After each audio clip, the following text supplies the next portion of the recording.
Hey guys, and welcome back to this channel. In this video, I'll be showing you guys how you can either announce or give like the judging cards in Dress to Impress's replay mode.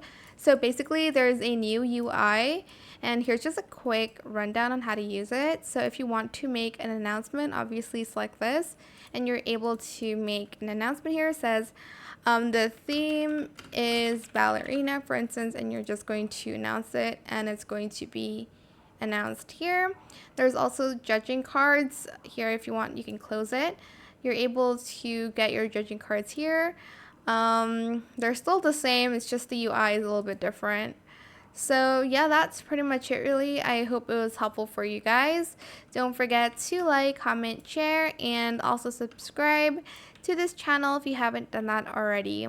If you have any more questions about this video, just leave it in the comment section down below. I will try my best to answer them all for you guys. And if you found this video helpful, please click the thanks button as well.